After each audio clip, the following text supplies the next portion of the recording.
يا رسول الله وقدوتنا لن السلام عليكم ورحمة الله وبركاته. بسم الله الرحمن الرحيم. الحمد لله وحده، الحمد لله وحده، ثم الحمد لله وحده، والصلاة والسلام على من لا نبي بعده، والحمد لله الذي هدانا لهذا.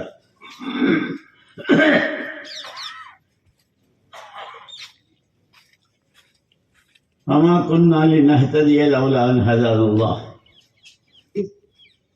لقد جاءت رسل ربنا بالحق، صلوات الله وسلامه على سيدنا محمد وآله وأصحابه أجمعين.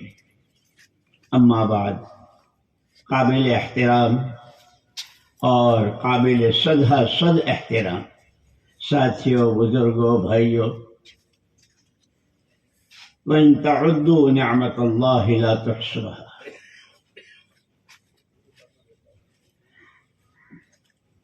سب اللہ کے بندے ہیں، لیکن بندگی کے لیے علماء نے کہا کہ جب 4 صفات اس میں ہوتی ہے تو وہ بندہ بنتا ہے۔ سب سے پہلے نعمتوں کی قدردانی اور شکر گزاری،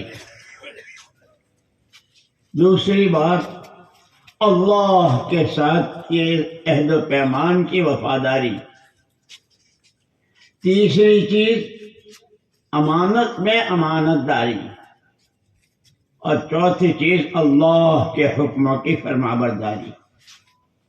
صحابہ کرام رضوان اللہ تعالیٰ اجمعین، جن کو اللہ پاک نے پوری امت کے لیے اور قیامت تک کے آنے والے انسانوں کے لیے نمونہ بنایا، جبکہ وہ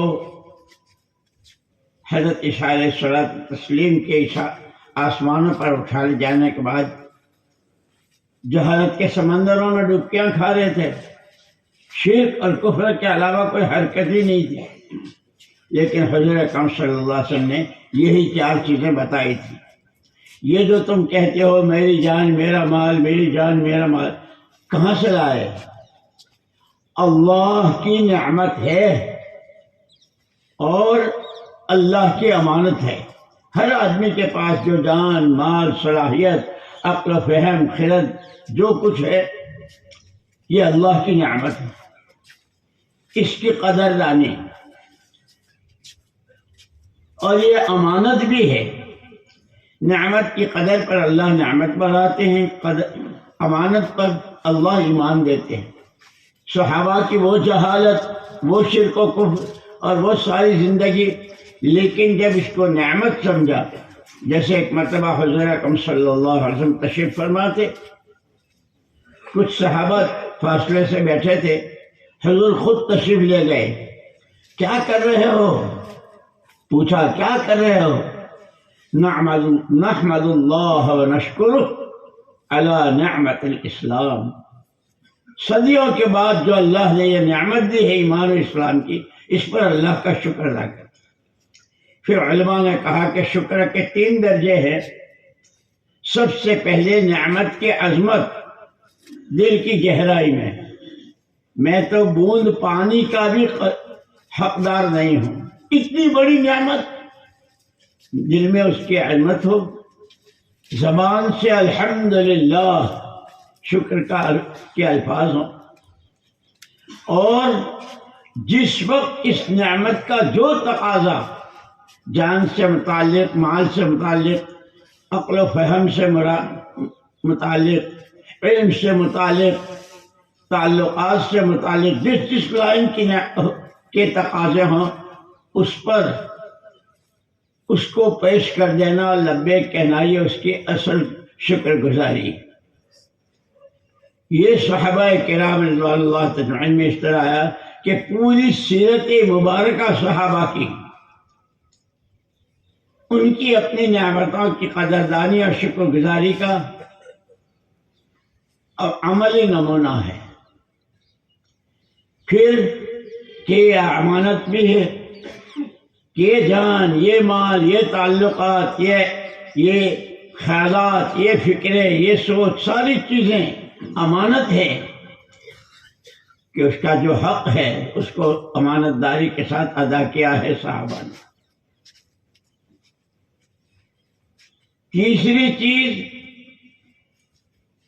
فرما برداری،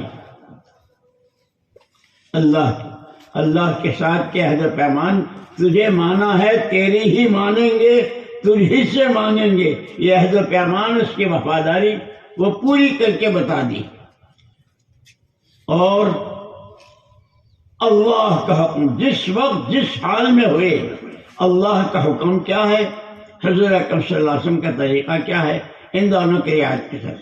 بات لمبی ہو جائے گی، مجھے اس کو اتنا کہنا ہے، حضرت مولانا محمد الیاس صاحب رحمۃ اللہ علیہ فرماتے تھے، ہمارے اس کام کی بنیادیں سب سے پہلے اللہ کے ہر غیر کو دل کی دنیا سے جڑ سمیت اکھیڑ کے نکال دیا جائے، اللہ کے علاوہ کسی کا کوئی تاثر نہ ہو، صرف اللہ کی عظمت۔ جیسے اللہ نے پہلے ہی دن بچے کے لیے، مسلمان کے گھر کے بچہ پیدا ہوتا ہے تو اس کا پہلے دن کا پہلا سبق اللہ اکبر، اور کہ یہ پہلے دن کا سبق ہے اور زندگی بھر کا ہے، اور جب مرو گے تو قبر میں بھی اسی کے ساتھ سپرد کریں گے۔ اس سبق کو یاد کرنا ہے کہ اللہ کے مخلوق کا تاثر دل سے نکل کر اللہ کی عظمت دل میں اتر جائے۔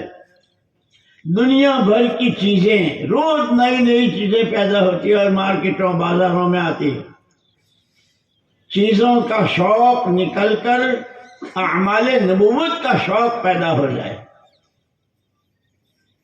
تیسری چیز، اعمال نبوت پر، اعمال قرآن پر جتنے وعدے ہیں اللہ کے، اس کے یقین کے ساتھ نظر آخرت پر ہو کے یہ آخرت میں ملے گا۔ اور چوتھی چیز، تمام کام باہمی مشورے سے ہوں۔ اور پھر یہ فرمایا، اگر ان میں کی کوئی چیز نہ ہوئی،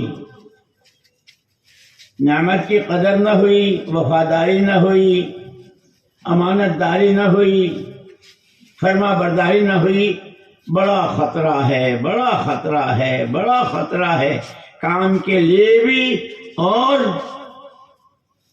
کام کرنے والوں کے لیے بھی۔ اسی لیے بزرگوں نے فرمایا کہ دنیا میں جتنے کام ہوتے ہیں وہ اپنے مزاج سے ہوتے ہیں، تجارت تاجرانہ مزاج سے، حکومت حاکمانہ مزاج سے، نوکری پیشہ اپنے مزاج۔ یوں کہ یہ فرمایا تھا کہ یہ کام جو کر رہے ہو یہ تم کسی کی اپنی ذاتی ملک نہیں ہے، کسی کی ذاتی جائیداد نہیں ہے، یہ سیدھا کار نبوت ہے۔ جب کار نبوت ہے تو نبوت کے مزاج پر کام ہوگا۔ پھر مزاج نبوت ہی بتایا، مزاج نبوت کیا ہے؟ سب سے پہلے اللہ کی رضا، دوسرے اپنی آخرت بنانا، اور تیسرے ہر ایک کی بھلائی چاہنا۔ یہ ان تین بنیادوں پر ہو، یہ ہماری بنیادیں ہیں۔ بہرحال اللہ کی نعمت ہے، اتنا صدیوں کے بعد اللہ نے یہ دولت دی ہے۔ یہ اس کی اللہ اس کی قدر کی بھی توفیق دے، اور اس کے اصول اور اس کے نہج کے ساتھ اپنی ضرورت سمجھ کر میں اس کا محتاج ہوں۔ جیسے 3 دن کے لیے آدمی چلتا ہے تو بھائی کہاں جا رہے؟ دین سیکھنا ہے، سمجھنا ہے، سیکھنا ہے، کرنا ہے، اور اپنی ذات سے کرتے ہوئے دوسروں کو تیار کرنا ہے۔ یہ ساری باتیں کہی جاتی ہیں، کیونکہ بار بار حضرت فرماتے تھے صبح سے شام تک بہت سارے اچھے کام کرتے ہو لیکن نیت کوئی نہیں ہوتی۔ فرمایا کہ آدمی صبح سے شام تک بھوکا پیاسا رہے، روزے کی نیت نہ کرے تو روزہ نہیں ہوگا۔ سب سے پہلے نیت ہے۔ فرمایا کہ صبح کو نیت کر لو، اے اللہ دن بھر میں جہاں کہیں بھی جس وقت بھی آپ کی توفیق سے کوئی عمل خیر ہوگا صرف اور صرف تیری رضا کے لیے. پھر فرمایا وَمَنْ أَحْسَنُ قَوْلًا مِّمَّنْ دَعَا إِلَى اللَّهِ وَعَمِلَ صَالِحًا وَقَالَ إِنَّنِي مِنَ الْمُسْلِمِينَ. حضور پورے عالم کے لیے قیامت تک کے لیے حضور میراث میں پورا عالم ہر امتی کو دے گئے. پورے عالم کا فکر ہو. اپنی ذاتی زندگی و عمل صالحاً شریعت سنت کے مطابق ہو. اور جس خوش اگر پورے عالم کا فکر ہے یہاں جماعت بھیجو وہاں کا فکر کرو وہاں یوں کرو لیکن اس کی اپنی ذاتی زندگی اس کی نہیں ہے تو وہ ادھورا ہے. اپنی ذاتی زندگی بہت شریعت سنت کی پابندی ہے مستحبات آداب یہ تک کا احترام لیکن امت کہاں بک رہی ہے اس کے عقائد اس کے اعمال اس کے اخلاق اس کی معاشرت کہاں بک رہی ہے کیا کیونکہ یہ بھی ادھورا ہے. جس خوش قسمت کو اللہ پاک یہ دونوں دولتیں دے یہ بڑا خوش قسمت ہے. وقال اننی من المسلمین. اس کے بعد اس سے کوئی اس نعمت سے کوئی اپنی حیثیت اور اپنی شخصیت نہیں بنانی بلکہ مولانا یوسف صاحب رحمۃ اللہ علیہ کے الفاظ تھے شخصیت سازی نہیں ہے شخصیت سوزی ہے. اپنے آپ کو مٹانا اصلاح میں. اللہ ہمیں نصیب فرمائے. لن نرضى أبدا ذلتنا يا رسول الله.